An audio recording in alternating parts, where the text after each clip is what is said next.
একটু বলে দিবেন যে অভিযুক্ত নিয়ে যে যাবে দ্রুত অ্যাকশন। আজকে দুঃখের সাথে নিন্দা জানাচ্ছি যে আমাদের এইভাবে শ্রমিক ভাইদের উপর যে নির্যাতন, যেভাবে মানুষের জান মালের কোনো নিরাপত্তা নেই, যে আমাদের শ্রমিক ভাইয়ের কারো নিরাপত্তা নেই।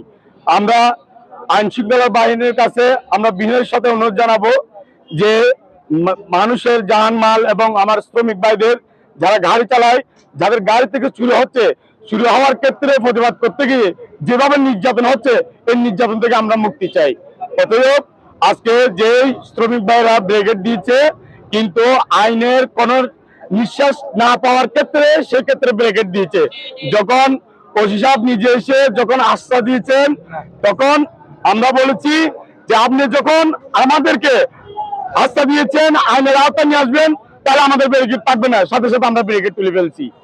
আমরা অনুরোধ জানাবো যে আমাদের শ্রমিক ভাইদের উপর যেন এভাবে আর কোনো নির্যাতন না হয়, আমরা যেন আর কোনো নির্যাতন সইতে না হয়।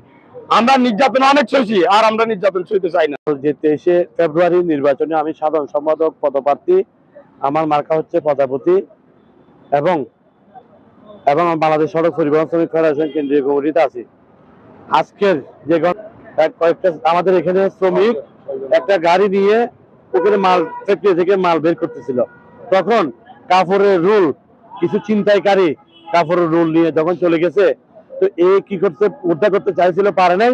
এখান থেকে কয়েকটা শ্রমিক নিয়ে উদ্ধার করতে চাইছিল, ওদেরকে টাকাও 1000 টাকা করছিল, অফার করছিল। এর মধ্যে ঠিক আছে কাপড়ের রোল দিচ্ছি বলে ভিতরে নিয়ে গিয়ে এদেরকে কয়েকজনকে এলো পাতারি ভাবে রান্দা দিয়ে বিভিন্ন লট দিয়ে একে পাতারি ভাবে আহত করেছেন।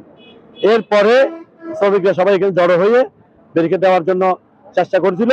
তাৎক্ষণিকভাবে ওসি সাহেবকে আমরা খবর দিই, আমি গিয়ে খবর দিই ওসি সাহেবকে। ওসি সাহেব তাৎক্ষণিকভাবে এসে আশ্বস্ত করেছেন আমরা এদেরকে গ্রেপ্তার করব। সাথে সাথে 2 জন গ্রেপ্তার করছে এবং বাদ বাকি যারা আছে সন্ত্রাসী তাদেরকে গ্রেপ্তার করে মামলা করে আইনের আওতায় আনবে। কিন্তু এরপরে ওসি সাহেব ওনার কর্মকাণ্ড শুরু করে দিয়েছে। কিন্তু এখানে 2 শ্রমিকদের 2 ঘন্টা একটা আলটিমেটাম দিয়েছিল, 2 ঘন্টায় সবাইকে গ্রেপ্তার করতে না পারলে রাস্তা ব্যারিকেড দিবে। 2 ঘন্টা পরে রাস্তা ব্যারিকেড দিছে, যাবার আবার ওসি সাহেব আইসে আমরা সব এসে এটা ব্যারিকেডটা তুলে নেওয়ার পরে এখন পরিস্থিতি শান্ত। আমরা ওসি সাহেব আমাদেরকে আশ্বস্ত করেছেন এদেরকে দ্রুত গ্রেপ্তার করে, এবং এই যেই হাইজাকারদের কতগুলা এখানে দোকান আছে, কতগুলা আছে, এগুলা সরকারি জায়গায় করেছে, এখানে এরা বসবাস করে অথবা এখানে অবৈধভাবে দোকান করে এই যে মালামালগুলা লুটপাট করে। সেই জন্য এখান থেকে বলা হয়েছে ওই যে অবৈধ দোকানগুলা, ওদের কারণে এই যে হাইজাক গুলা চিন্তাগুলা হয়, এগুলা মানে উচ্ছেদ করার জন্য এখানে শ্রমিকরা দাবি জানিয়েছেন এবং ওসি সাহেব আশ্বস্ত করেছেন তো এই যে সন্ত্রাসীদেরকে গ্রেপ্তার করবে এবং অবৈধ স্থাপনা তুলে এখানে একটা শান্ত সুন্দর একটা পরিবেশ, নিরাপদ একটা পরিবেশ ফিরিয়ে দিবে এই অঙ্গীকার ব্যক্ত করেছেন ওসি আরিফ সাহেব। খুবই ভালো মানুষ, খুবই জেন্টেল মানুষ। দ্রুত উনি কোনো অবহেলা না করে দ্রুত অনেক অ্যাকশনের সাথে উনি সন্ত্রাসীকে গ্রেপ্তার করার জন্য উনি মাঠে নেমে গেছে অলরেডি। একটু বলে দিবেন যে অভিযুক্ত নিয়ে যে যাবে দ্রুত অ্যাকশনের জন্য। অবশ্যই। আর আপনার কাছে